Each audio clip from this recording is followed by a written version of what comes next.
anbiya, the prophets. With the name of Allah, the most gracious, the ever merciful. There has drawn nigh for the people the day of their reckoning, yet they turn away in heedlessness. No new reminder comes to them from their Lord, but they listen to it in a playful mood. While their minds are inattentive, those of them who have transgressed the limits keep their counsels against the prophet of their time secret, and say, "He is only a human being like yourselves." Will you be seduced by his skillful eloquence, while you see and know? On the contrary, the prophet's way is different. He replied, "My Lord knows what is conceived in the heaven and the earth, and he is the all-hearing and all-knowing." Nay, they say, this Quran is no revelation, but a jumble of confused dreams. Rather, he has forged it himself. He is a poet. If it is not so, let him then bring us some sign of destruction, just as the former prophets were sent with. Whereas before them no people of a township whom we destroyed had ever believed. Would they then believe to escape destruction? Prophet, we sent none as messengers before you, but they were men to whom we made our revelations. Therefore, O disbelievers, ask the followers of the reminder, if you do not know this. Nor did we give them such bodies as could go without food, neither were they people given unusually long lives to enjoy. We sent our revelations to them, then we fulfilled the promise we made to them, so that we delivered them and those whom we pleased beside them, and we destroyed the transgressors. People, now we have revealed to you a highly perfect book, wherein there is a provision for your eminence. Why do you not then make use of your understanding? And we have utterly destroyed many a wrongdoing people of townships, and we raised up another people after them. No sooner did they perceive our punishment than they began to flee from it. Thereupon we called out to them, "Flee not, but return to that state of luxury in which you were provided comforts, and to your dwellings, so that you might be called to account for your conduct." They said, "Woe to us! We were indeed wrongdoers." Then they continued repeating this cry of theirs, till we made them like a mown-down field, and extinguished their spark of life, leaving them like smoldering ashes. We did not create the heaven and the earth, and all that is between the two, in idle sport. If we had meant to make something vain and idle, we would surely have made it so on our part, but we were by no means to do such a thing. Nay, we hurl the truth at falsehood so that it knocks out its brains and defeats it, and behold, it vanishes. And you deserve to be punished with Gehenna for what you ascribe to God. And whosoever is in the heavens and the earth belongs to him, and those who are close to him do not disdain to worship him, nor do they ever grow weary to serve him. They glorify him night and day, and they flag not. And yet some people have chosen false gods from the earth, who are supposed to raise the dead to life.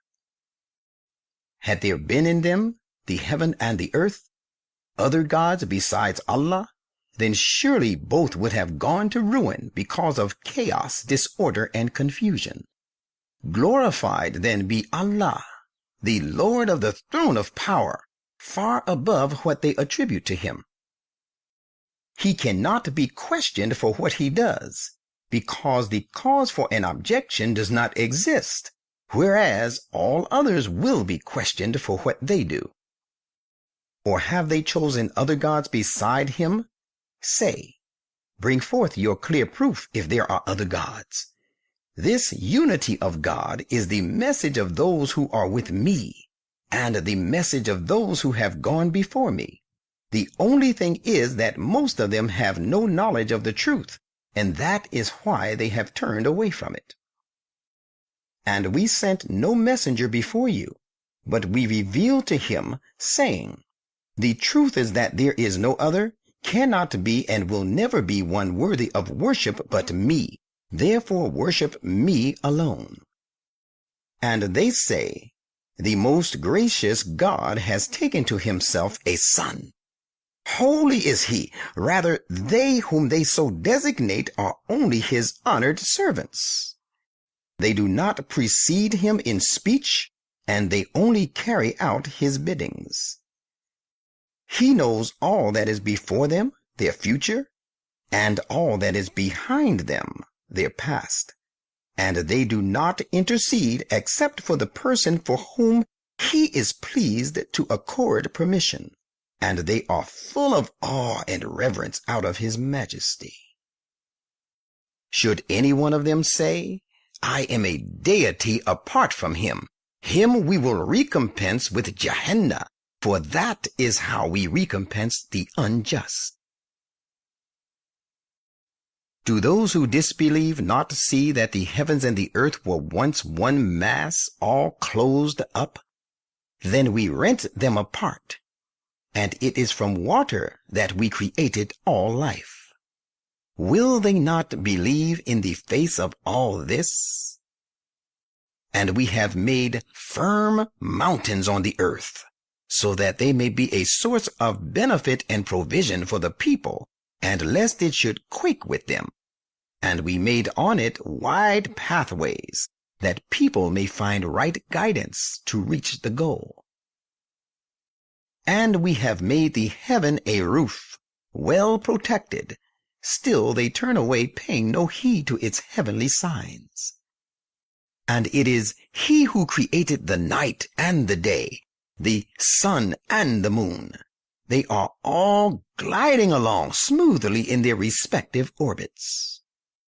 And we have not assigned to any human being before you an unusually prolonged life. If you should die, then shall they live unusually long while here. Every soul is bound to taste of death, and we prove worthy of you now with evil, now with good, by way of trial. And you shall be made to return to us. And when those who disbelieve see you, they hold you for a mere trifle, and say, Is this the fellow who speaks ill of your gods? While it is they themselves who deny disdainfully the great eminence of the most gracious God. A human being is hasty by nature. I will certainly show you, O people, my signs, but do not ask me to hasten them before their appointed time. And they say, When will this promise of punishment be fulfilled? Let us know if you are truthful. How good it would be if those who disbelieve could know the time when they will not be able to ward off the flames of the fire from their faces nor from their backs, and they shall not be helped. Nay, the punishment, shall come upon them unawares, so that it will confound them completely, and they will not be able to avert it, and no respite shall be given them. And certainly messengers have also been treated as mere trifles, even before you, with the result that those who made light of them were caught by the very thing they held as vain and unimportant. Say, who can protect you by night and in the daytime from the punishment of the most gracious God? But rather thank him. They are truly averse to proclaiming the greatness of their Lord. Or do they have gods that can defend them against us? They are not able to help even themselves, nor shall they receive any help from us. The thing is that we provided those and their fathers with the good things of this world, until a long period of enjoyment passed over them, and now they are steeped in negligence. But do they not see that we are invading the land of disbelief, and are gradually reducing it from its outlying borders, can they even then be the victors? Say, it is on the basis of divine revelation that I warn you, but the spiritually deaf do not hear the call when they are warned. And if the slightest punishment of your Lord befalls them, they would surely cry out, "Oh, woe to us! We were indeed unjust." And we shall set up scales of justice to weigh their deeds on the day of resurrection, so that no soul shall be done the least injustice. And even if the deeds of a person, were as little as the weight of a grain of mustard seed, we would bring it forth for accurate account, and sufficient are we as reckoners. And we gave Moses and Aaron the arguments, telling the right from the wrong, and a light and a reminder for those who guard against evil, those who stand in awe of their Lord, even in their heart of hearts, and who dread the hour of judgment. And like those earlier scriptures, we have revealed this Quran as a reminder full of bliss. Will you then be the rejectors of this perfect book? And we gave Abraham his rectitude before this. We knew him fully well for his personal qualities. Recall the time when he said to his sire and his people, "What good are these images to which you sit down to worship with so much devotion?" They said, "We found our fathers worshiping them." He said, "Surely you yourselves and your fathers have been plainly mistaken." They said, "Is it really the truth that you have brought us? Or are you of those playing a joke on us?" Abraham said, "I am playing no jokes on you. Your true Lord is the only Lord of the heavens and the earth, who originated them, and I am of those who bear witness to the truth of this before you. And by Allah, I will indeed plan a stern plan against your idols after you have left, turning your backs." So he smashed them all into pieces except one, their chief idol, that they might return to it for inquiry, as he planned. When they saw their idols broken, they said, "Who has done this to our gods? He who has done this must be of the wrongdoers indeed." Some of the people said, "We heard a young man speaking ill of them. He is called Abraham." They said, "Then bring him before the eyes of the people so that we may bear witness against him." When he was brought, they said, "O Abraham, is it you who did this to our gods?" Abraham said, "Well, of course someone has done it. Here is their chief. So better ask him and them if they can speak." Then they turned to their leaders and to one another and said, "You yourselves are surely in the wrong." Then they were made to hang down their heads in shame, and said to Abraham, "Indeed, you know very well that these idols do not speak." Abraham said, "Do you then worship apart from Allah the things which can do no good to you, nor can do harm to those of you who are their destroyers? Shame on you and on the things you worship apart from Allah. Will you not then make use of your understanding?" They said among themselves, "Burn him and help your gods if at all you would do anything against Abraham." We said, "O fire, be you a means of coolness and safety for Abraham." They intended a mistreatment of him, but we made them the worst losers, and they could not carry out their evil design of burning him. And we delivered him, and Lot as well, and brought them towards the land of Canaan, which we had blessed for the peoples. And we gave him Isaac out of our bounty, and Jacob an additional bounty as a grandson. We made all of them righteous. And we appointed them leaders who guide people by our command, and we revealed to them the doing of good deeds and the observing of prayer and the giving of alms. And they were all worshippers of us alone. And we showed our favors to Lot. We gave him wisdom and knowledge, and delivered him from the people of the town who indulged in abominable practices. They were indeed wicked and lawless people. And we admitted him to our mercy, for he was surely of the righteous. And we showed our favors to Noah. Behold, he called to us in the days bygone. So we heard his prayer, and delivered him and his companions from the great distressful calamity.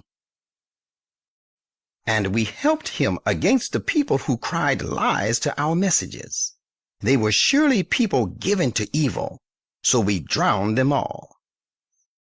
And we bestowed our favors on David and Solomon. Behold, they gave their respective judgment in the disputed matter about a certain crop, when the sheep of a certain people strayed into it at night. And we were bearers of witness to the judgment they gave them. So we gave Solomon the true appreciation of it. To each one of them we gave wisdom and knowledge. And we had subjected the mountains and the birds who celebrated our glory along with David. That is what we always do.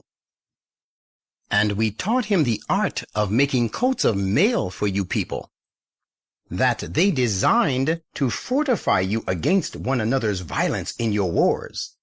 Will you then be grateful? And we subjected to Solomon the violent wind. It blew according to his commandments towards the land of Canaan, which we had blessed, and we have knowledge of all things. And we subjected to him some of the expert deep divers who dived for him and did other sundry works besides that, and it was we who kept watch over them. And we showed our favors to Job. Behold, he called out to his Lord, I am afflicted with some distress, and you are the most merciful of all who show mercy. So we heard his prayer, and removed the affliction which he had, and we restored his family to him, and as many more followers with them by way of mercy from ourselves. This event serves as a reminder for our devotees. And we showed our favors to Ismail, Idris or Enoch, Dhul-Kifl or Ezekiel, possessed of abundant portion. All of them were of the patiently persevering people. And we admitted them to our mercy. They were of the righteous indeed. And we showed our favors to Dhul-Nun, Jonah. Behold, he left in anger his people for the sake of God. He was sure in his mind that we would not cause him any distress. But when we did, he cried out in the midst of afflictions, There is no other God but you. Holy are you. I have indeed been of those hard pressed with difficulties and distress. So we heard his prayer, and we delivered him from grief. And in this way do we deliver the true believers. And we showed our favors to Zechariah. Behold, he called out to his Lord and prayed to him, My Lord, do not leave me solitary, alone and heirless. You are the best of those who remain after. You alone are the everlasting God. So we heard his prayer, and granted him a son, John, and cured his wife of sterility, making her fit for bearing children for him. They used to vie one with another in doing good deeds, and call upon us with mixed feelings of hope and fear, and they were humble before us. And we showed our favors to the woman, Mary, who preserved her chastity. So we revealed to her some of our words, and we made her and her son Jesus a sign of eminence for the nations. People, Surely this your religion is the one single religion of all the prophets, and I am your Lord, so worship me. But they, the latter generations, split up their affair of religion among themselves, and became divided into factions, and all will return to us. So whoever does deeds of righteousness, and is a believer, will find there is no disapproval of his endeavors, and his strivings are not lost, and surely we are recorders of his virtues for him. And it is not permissible to the people of a township whom we have destroyed to come back to life of this world. This inviolable law will remain in force, even when the great powers like Gog and Magog are let loose, and come crashing down from every height and from the crest of every wave, and when they occupy every point of vantage, dominating the whole world, and when they excel all other nations. And when the time of the fulfillment of the true promise about the destruction of the forces of falsehood and materialism as represented by Gog and Magog draws near, behold, the eyes of those who do not believe in the triumph of truth will be transfixed, and they will exclaim, "Ah, woe to us! We were really forgetful of this day. Nay, we were of course unjust." It will be said to them, "Surely you and the things which you worship apart from Allah are of course fuel of Gehenna, where you shall enter. Had these things been true gods as you claim to be, they would not have come to it. But as it is, they shall all enter it and abide in it for long. Groaning shall be their lot therein, and they will not hear in it anything else. But those to whom we have already promised a most fair treatment from us shall be kept far removed from it. Not to speak of entering it, they will not hear the faintest sound of it, and they shall be abiding in the midst of all the blessings which their souls desire. The great terror of the judgment day will cause them no grief, and the angels will receive them with the greetings, "This is your day which you were promised." This is the day when we shall roll up the heavens like the rolling up of the written scrolls by a scribe. Just as we started the process of the first creation, so shall we reproduce it. This is a promise binding on us. We shall certainly bring it about. We have already stated in the Zabur, the Psalms, the book of David, after stating it in the reminder, Torah, that my servants with right capacity to rule shall inherit the land. Verily, in this Quran is an important message for a people who worship us. And we did not send you, O Muhammad, but as a blessing and mercy for all beings. Say, indeed it has been revealed to me that your God is but one God. Will you then be the ones who submit to him? But if they still turn back, say, I have given you clear warning in all fairness. I do not know, however, whether that threat held out to you will be fulfilled in the near or distant future. Verily, he knows the words you speak openly, and he knows the thoughts which you hide. And I do not know whether it, the respite referred to above, is meant to put you on trial, or it may be affording you a worldly provision for a short while. The prophet, praying to his Lord, said, My Lord, judge with truth. Our Lord is the most gracious, whose help is ever to be sought against what you, O disbelievers, ascribe to him.